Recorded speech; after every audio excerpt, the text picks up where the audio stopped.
We're going to go out on a limb and assume you've heard of author Stephen King. He's written a few things here and there, like over 50 novels and around 200 short stories.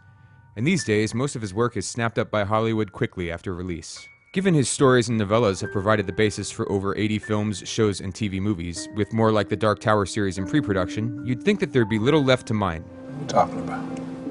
Here are 10 Stephen King stories that, in the right hands, could make for awesome movies. The Long Walk. The story is simple. 100 young men enter a contest requiring them to walk until they die. The last one standing wins whatever he wants. Frank Darabont, who adapted The Green Mile, The Mist, and The Shawshank Redemption, holds the rights. We think he could work his magic on this one. Night Surf.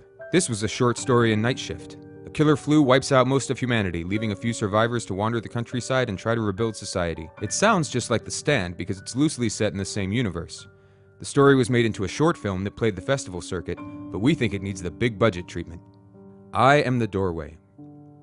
In another short story from Night Shift, an astronaut exposed to extraterrestrial something or other grows eyeballs on his fingers which allow an alien race to use him as an information portal to our planet, which is simultaneously disgusting and cool. Imagine what David Cronenberg of Videodrome and Scanners could do with this. Morning Deliveries, Milkman No. 1, and Big Wheels, A Tale of the Laundry Game, Milkman No. 2. Yes, it's a bit of a cheat choosing two from Skeleton Crew, but they both feature Spike Milligan, a demented milkman who uses his route to indulge in his hobby of serial killing. What Jason did for hockey masks, he could do for milk. Suffer the Little Children. This short story is from Nightmares and Dreamscapes. Emily Sidley is a grade school teacher who gradually comes to believe her students are actually demon spawn, so she tries to kill them. Is she delusional, or seeing things clearly? Call Kathy Bates or Meryl Streep, this sort of horror psychodrama could be twisted as hell and Oscar bait. Roadwork. Barton Dawes is a regular guy whose son is dying, whose marriage is ending, and whose home and job are about to disappear too. As the screws tighten, this nice guy is pushed too far and starts using explosives. The themes of corporate greed and income inequality would resonate with just about every adult in the 99% of America today. Mrs. Todd's Shortcut. This is a short story from Skeleton Crew. Mrs. Todd is so obsessed with shortcuts, she eventually finds a way to open wormholes, which leads to reverse aging and dead creatures embedded in her car's grill.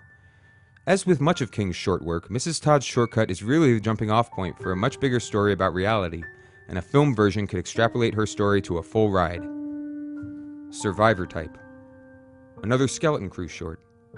This is the story of a surgeon stranded on an island with no food, but a seemingly unending supply of heroin. The solution for the limited menu? Auto-cannibalism. Sure, the premise is a bit limited, but get a good screenwriter like Quentin Tarantino who can craft a background story and maybe some cool heroin-induced fantasy sequences, plus a gutsy actor, and you'd have the cannibal version of Castaway minus Wilson the volleyball. Strawberry Spring. This short story is from Night Shift. Spring-Heel Jack is a serial murderer at a New England college who starts a new series of murders after 8 years. Strawberry Spring could be a fun and gory whodunit with a complex Bradley Cooper-esque protagonist, who might just be the antagonist as well. The Doctor's Case.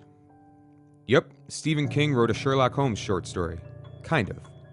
In it, a terrible man is murdered, and his wife and 3 children are the prime suspects. Unfortunately for Holmes, the dead man was a cat lover, and the good detective is allergic. This leaves Watson to solve the crime himself. We'd pay to see Benedict Cumberbatch and Martin Freeman in this. That's our take. Any Stephen King works we missed? Let us know in the comments or tweet at us @Blaster. And make sure to subscribe to our YouTube channel for more videos that are good and geeky. Or at least geeky.